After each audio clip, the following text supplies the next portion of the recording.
voici devant toi, Seigneur, pour déclamer, proclamer, annoncer ta parole. Cette parole qui est vie et esprit. Seigneur, sans toi, nous ne pouvons rien. Nous implorons ta grâce, ta miséricorde. Et nous prions, Seigneur, que tu déverses ton onction sur nous, afin de communiquer rien que ta parole, rien que la vérité de ta parole. Et Seigneur, permets que cette parole touche les cœurs et nous rapproche de toi pour notre bonheur éternel. Au nom de Jésus. Amen.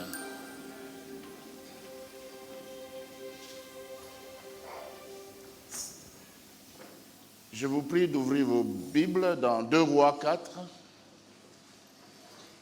versets 1 à 7.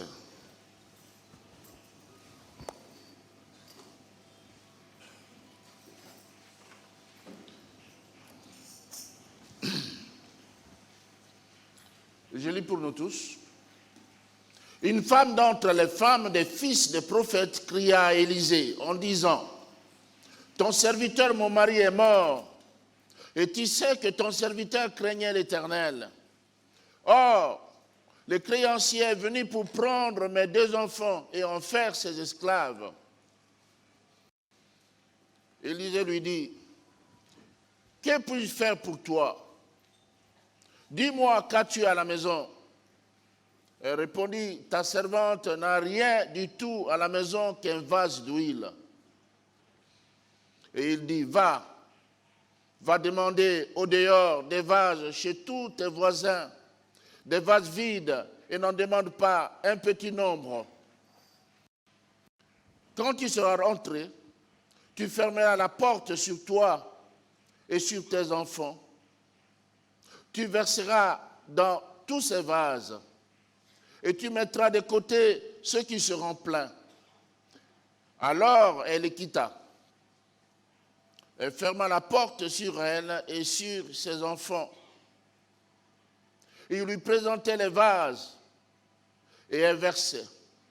Lorsque les vases furent pleins, elle dit à son fils: présente-moi encore un vase. Mais il lui répondit: il n'y a plus de vase. Et l'huile s'arrêta.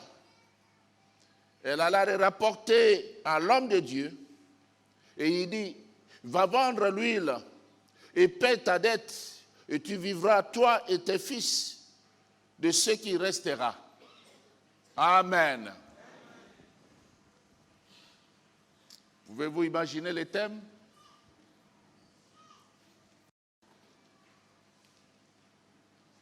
L'amour de Dieu pour l'homme.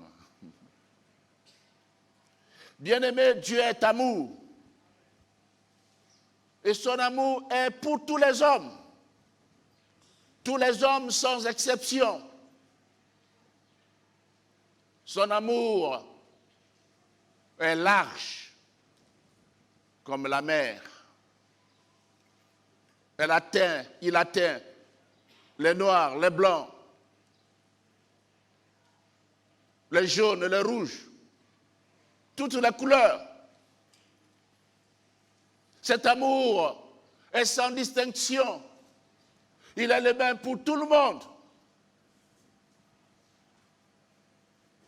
C'est un amour qui est long, un amour éternel. C'est un amour qui est profond, qui va chercher même l'homme qui est dans le trou du péché pour l'amener à la surface. C'est un amour qui est haut. Cela nous élève à un étendard élevé. L'amour de Dieu. Ce matin, peux-tu t'estimer aimé par Dieu? Même si tu passes par des problèmes, des situations difficiles à expliquer, Dieu reste amour. Dieu t'aime. Et il n'est pas indifférent à nos besoins. Il met devant nous des occasions, des opportunités pour que nous puissions nous approcher de lui. Il nous tend la main. Et c'est le cas de cette veuve que nous considérons ce matin. Comme je l'ai dit, le thème de mon message, c'est l'amour de Dieu. Je continue avec le même thème, l'amour de Dieu pour l'homme. Et bien aimé dans le Seigneur, il y a des préalables pour jouir de cet amour. Des préalables. Premièrement, il faut venir au Seigneur. L'amour de Dieu se manifeste à ceux-là qui lui appartiennent. C'est vrai qu'il aime tout le monde, même les pécheurs, il les aime. Mais si tu veux expérimenter la bonté de Dieu, il faut t'approcher de lui. Il faut venir à lui, venir au Seigneur et crier à lui. Bien-aimé, en criant à Élisée, cette veuve est venue au Seigneur parce que le prophète Élisée représentait le Seigneur.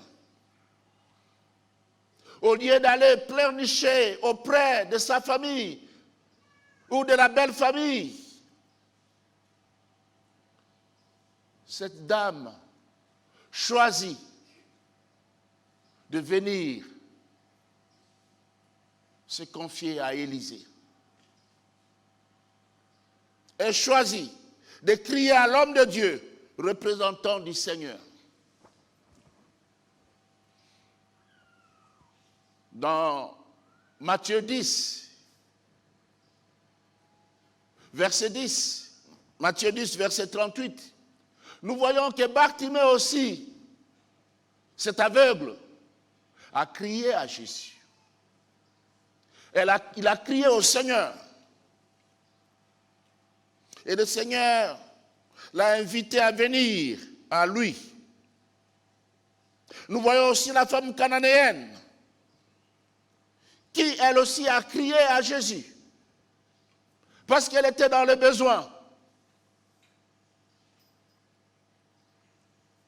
Quand Jésus entend ton cri, il s'arrête. Il s'arrête. C'est comme une mère ou un père qui entend les cris de son enfant, même au milieu d'une foule. Le parent saura distinguer la voix de son enfant. Dieu sait distinguer ta voix. Dieu peut t'entendre si tu cries à lui.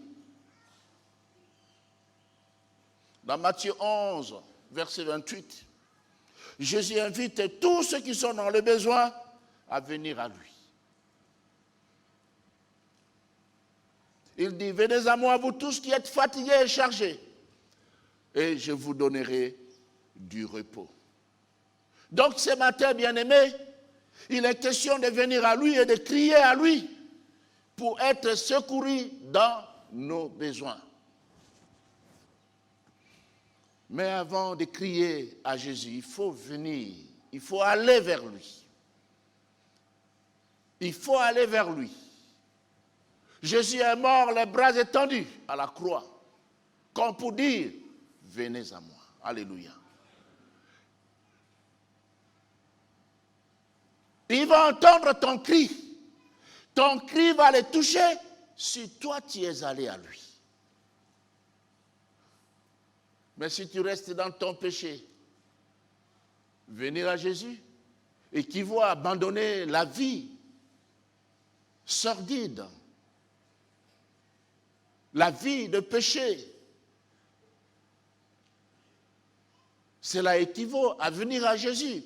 Quand on vient à Jésus, on abandonne le diable, on abandonne les fétiches, on abandonne les pratiques du mal.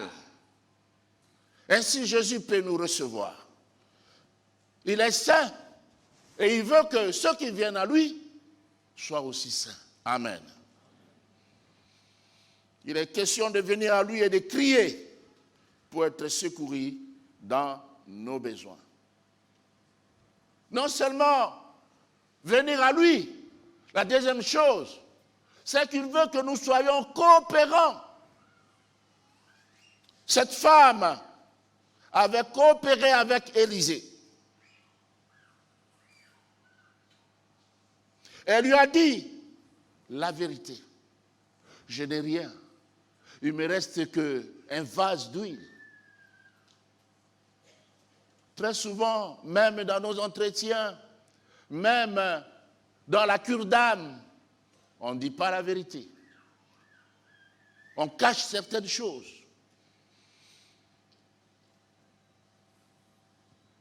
Qu'as-tu à la maison? Elle répondit, ta servante n'a rien du tout à la maison qu'un vase d'huile. Qu'un vase d'huile. Au lieu de discuter avec Élisée, qui lui posait une question qui n'avait rien à voir avec son attente. Car cette femme s'attendait peut-être à avoir l'argent. Mais Élisée lui pose la question, qu'as-tu à la maison? Une question banale, qui ne répond pas à son attente. Mais elle coopère avec Élisée.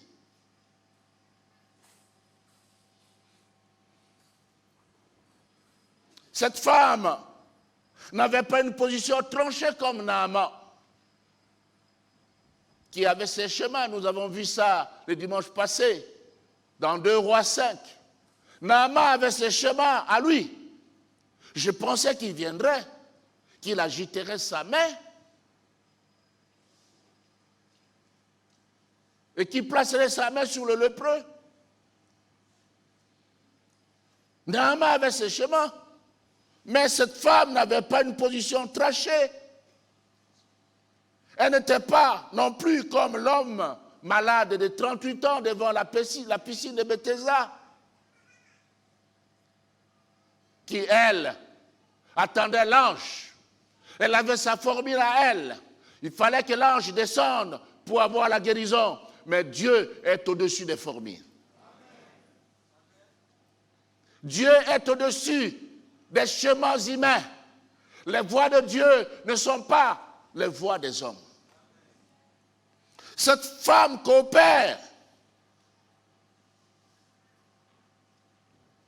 Je peux dire qu'elle était compréhensive et flexible. C'est l'homme de Dieu. Il me dit ça. Pourquoi discuter? Je vais faire ça. La parole de Dieu n'est pas discutable. Elle est exécutoire.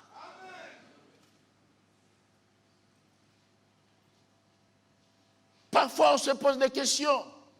Comment cela peut se faire?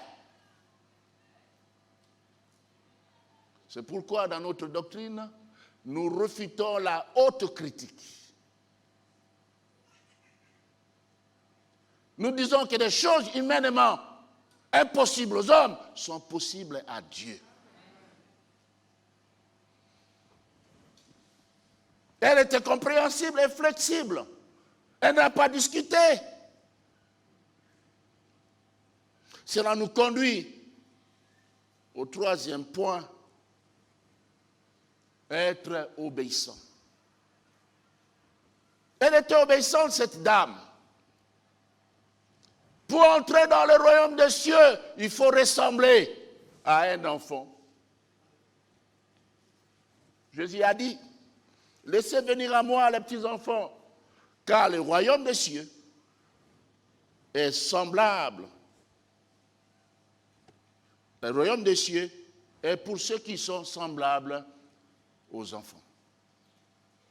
Un enfant accepte n'importe quoi. Dieu, donne-moi la foi d'un enfant.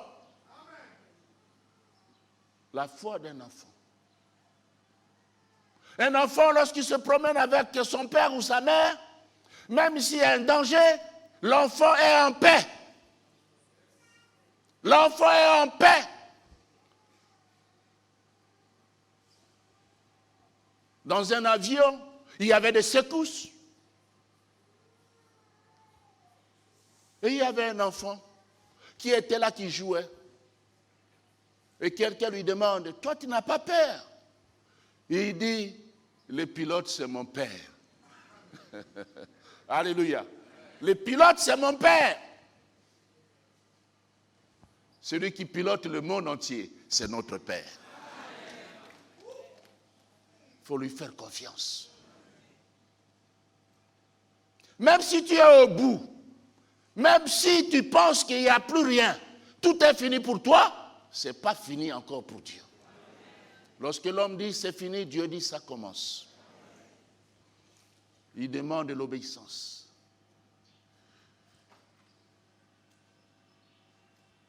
La Bible dit, et il dit, va au dehors des vases, au dehors, va demander au dehors des vases chez tous tes voisins, des vases vides, et n'en demande pas un petit nombre. Quand tu seras rentré, tu fermeras la porte sur toi et sur tes enfants. Tu verseras dans tous ces vases et tu mettras de côté ceux qui seront pleins. Ce que le prophète lui demandait pouvait lui paraître ridicule et insignifiant. Moi, j'ai besoin d'argent pour payer la dette. Il me parle des vases. Va t'enfermer. Mais c'est quelle philosophie? Est-ce que j'ai besoin de telles paroles? Non, la dame n'a pas dit ça.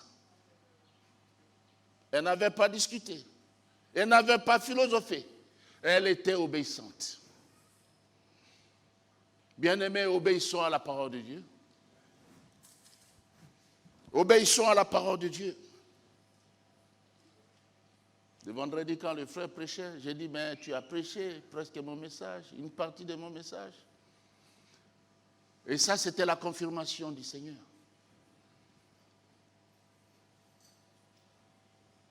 L'obéissance, c'est mettre en pratique les directives reçues, même en l'absence de la personne que l'on considère. Si ton père te dit, va faire ceci, va faire cela, même s'il n'est pas là, tu es obligé de le faire. Et si tu le fais, tu obéis. On n'obéit pas seulement à l'instant. On n'obéit pas seulement en présence de la personne. Dieu, nous ne le voyons pas. Mais nous devons obéir à sa parole. Alléluia. Obéir à sa parole.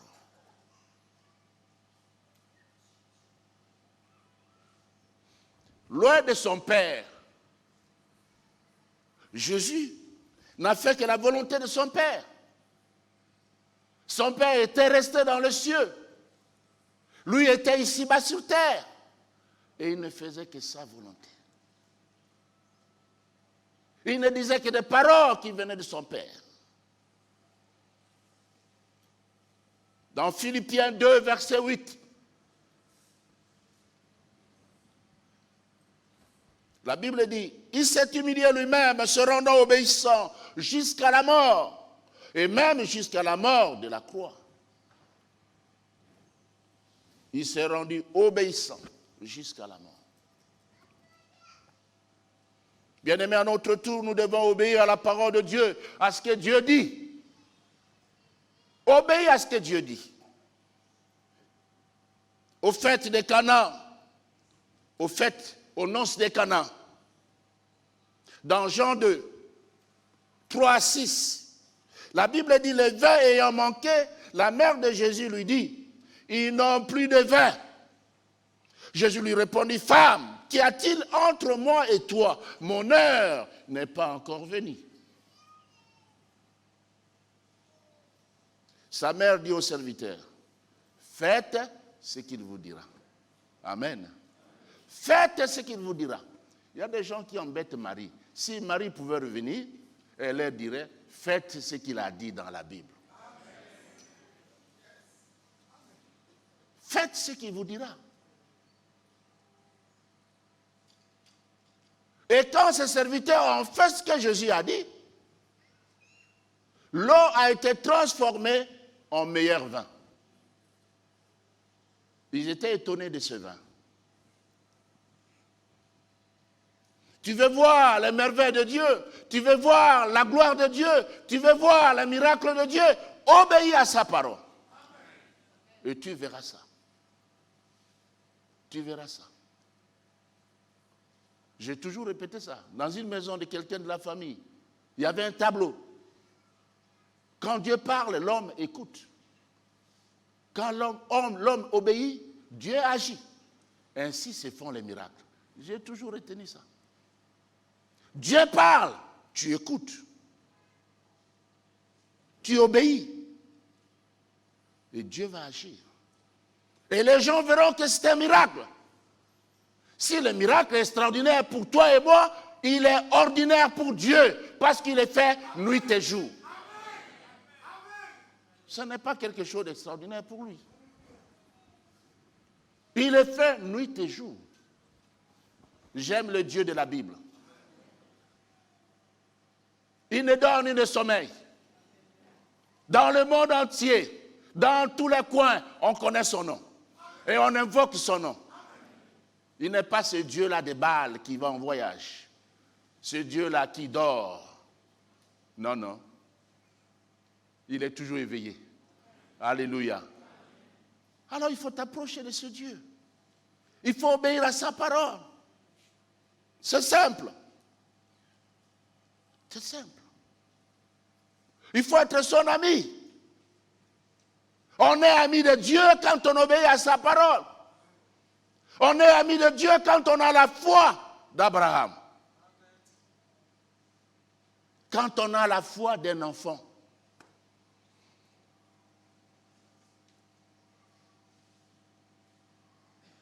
Quelquefois, un parent peut être de l'autre côté. L'enfant se trouve de l'autre côté. Le véhicule vient, mais l'enfant court vers son père. Il faut que le père lui dise, non, attends. Donc pour lui, le véhicule ne représente rien. La foi d'un enfant. C'est ce que Dieu nous demande. Crois en Dieu, obéis à sa parole, et tu verras Dieu agir. Il n'agit pas seulement avec les autres. Dieu veut agir avec tout le monde. Amen.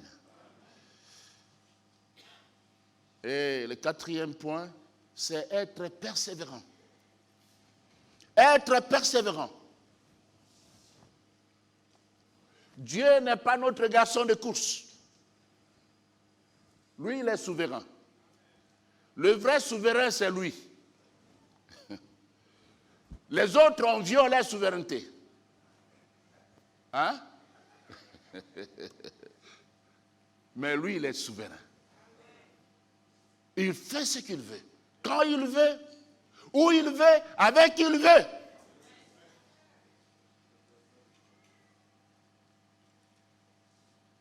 S'il a dit fais ceci, fais cela. Et ne t'arrête pas dans ton action jusqu'à ce que lui-même arrête l'action. Ah, j'ai prié longtemps. Dieu, lui, ne me dose pas. Dieu, lui, ne me connaît pas. Arrête ce langage. Dieu te connaît. Mais Dieu t'éprouve aussi. Permettez-moi de vous dire que les hommes et les femmes les plus éprouvés, ce sont les hommes et les femmes de foi. Si tu as la foi, tu seras éprouvé.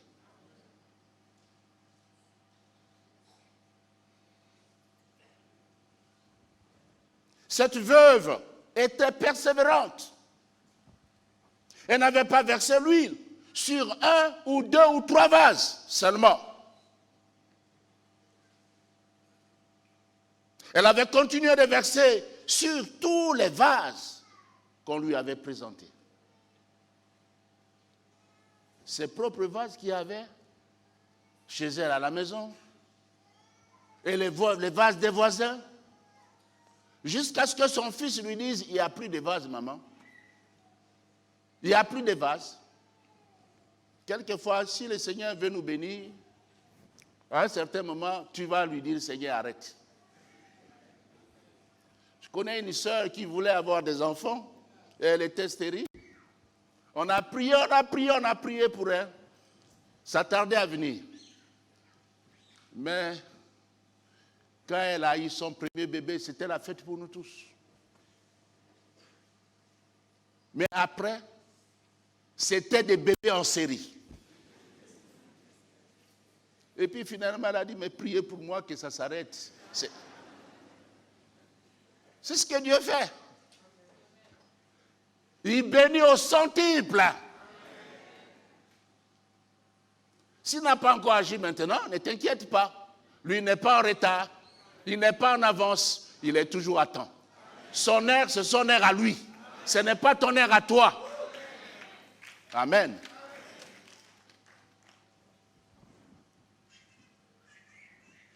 Cette femme était persévérante. Elle a versé sur des vases. Et souvenez-vous du dimanche passé, Naaman ne fut pas pur, il ne fut pas guéri, après s'être plongé 2 ou 3 fois seulement. Le prophète avait dit 7 fois, le chiffre de la perfection. 7 fois. Et à la 7e fois, il regarde sa peau ressemble à la peau d'un bébé. La persévérance. La persévérance. La femme qui avait importuné le juge inique l'avait fait plusieurs fois. Écoutez ce que la Bible dit dans Luc 18, versets 2 à 7. Il dit, il y avait dans une ville un juge qui ne craignait point Dieu et qui n'avait d'égard pour personne. Il était méchant, ce juge-là. Il y avait aussi dans cette ville une veuve qui venait lui dire, fais-moi justice de ma partie adverse. Écoutez-moi, s'il y a un fort, il y a toujours un plus fort.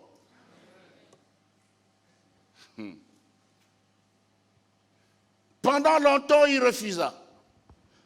Mais ensuite, il dit en lui-même, quoique je ne craigne point Dieu, vraiment, et que je n'ai d'égard pour personne, néanmoins, parce que cette veuve m'importune, je lui ferai justice, afin qu'elle ne vienne pas sans cesse me rompre la tête. C'est la femme qui a gagné. Et Dieu ne fera-t-il pas justice à ses élus qui crient à lui jour et nuit? Et tardera-t-il à leur égard? Oh bien-aimé, que ce récit nous enseigne. Les juges se croyaient forts, mais la foi a triomphé. La foi triomphe toujours. La persévérance triomphe toujours. Frères, sœurs, malgré les problèmes et les difficultés que tu traverses, si tu ne lâches pas et que tu continues, tu verras la main de Dieu. Tu verras les merveilles de Dieu. Tu verras la gloire de Dieu. Alors persévère. Va jusqu'au bout. Tant que Dieu ne t'arrête pas, toi continue. Continue.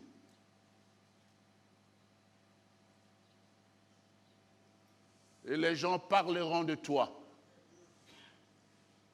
Les gens glorifieront ton Dieu. Quand Dieu aura fait ses merveilles dans ta vie.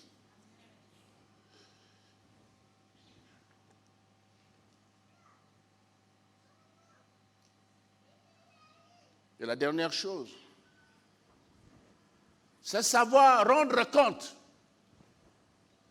Après avoir exécuté ce qui lui a été demandé, cette veuve n'a pas vendu l'huile. Hein? Cette veuve n'a pas dit, ben maintenant je suis béni, c'est fini.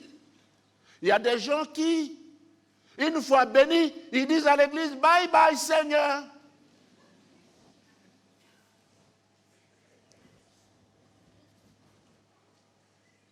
Il est dans une belle voiture, il reconnaît ta voiture, pip, pip, pip, pip, pip, pasteur. Mais tu es où? Dans la rue. Moi, je vais te dire, je vais te voir ici à l'église. Cette femme n'a pas fait ainsi. Elle aurait pu se servir de cette huile à sa guise.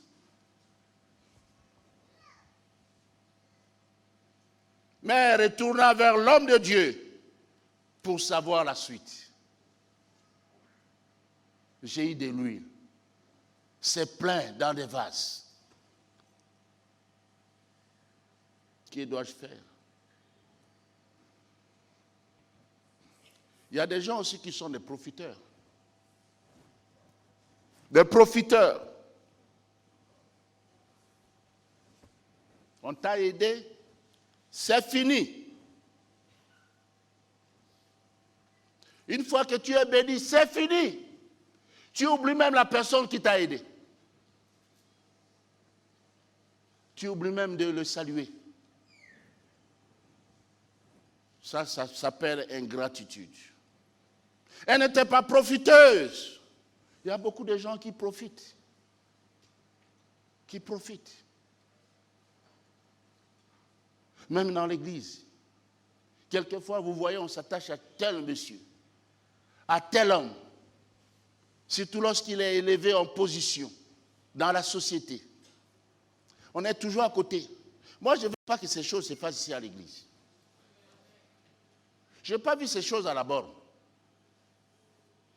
On a reçu beaucoup de gens qui avaient une position élevée. Mais ils étaient comme tout le monde. Ils venaient chercher leur Dieu. Ils écoutaient la parole de Dieu. Il ne faut pas être derrière quelqu'un, même ramper derrière quelqu'un parce qu'il a des moyens. Non, non. Si quelqu'un est élevé, il faut le respecter, c'est normal. Mais il ne faut pas l'embêter. Quelquefois, les gens fuient l'église à cause de ces choses. Et si j'apprends que quelqu'un fuit l'église parce que toi, tu étais derrière, tu seras mis sous discipline. Non, ne fais pas ça. Les gens ont des besoins et ils viennent chercher leur Dieu. Même les plus riches, même les plus élevés dans la société, il a besoin de Dieu. Parce que personne n'est Dieu. Dieu est seul Dieu. Et lui seul répond aux besoins des gens, aux besoins de tout le monde. Que le Seigneur nous aide. Cette dame est allée, elle est retournée rendre compte à Élisée. Et vous savez même les disciples, quand Jésus les envoyait en mission, qu'est-ce qu'ils faisaient? Ils revenaient vers Jésus pour rendre compte. Les esprits mauvais nous sont soumis. Les démoniaques ont été délivrés. Et Jésus était content de cela, mais il disait, réjouissez-vous plutôt du fait que vos noms sont inscrits dans le royaume des cieux. Peut-être, si les disciples étaient mauvais, s'ils avaient d'autres ambitions, ils pouvaient aller et commencer leurs affaires. Devenir des grands prophètes, des grands docteurs, des grands apôtres, comme il y en a ici au pays. Tout le monde est apôtre. Tout le monde est docteur, qui n'est même pas un infirmier. Que le Seigneur nous aide. La Bible nous enseigne beaucoup de choses. Il faut l'humilité. Il faut l'abaissement. Dieu élève ceux qui s'abaissent. Il élève ceux qui s'humilient. Il fait grâce aux humbles, nous dit la Bible. Et cette femme était bénie. Elle était bénie. Bien-aimés, pour terminer, frères et sœurs, dans Naoum, vous connaissez Naoum? Ah oui, d'autres ne connaissent pas ça. Naoum, chapitre 1, verset 17. Ça, c'est la version parole de vie. La Bible dit, le Seigneur est bon. Dites, le Seigneur est bon. Amen. Le Seigneur est bon. Il est un abri quand tout va mal. Est-ce que vous avez entendu ça? Il est un abri quand tout va mal. Il prend soin de ceux qui comptent sur lui. J'aimerais que ce matin tu puisses compter sur Dieu. Nous allons prier le Seigneur.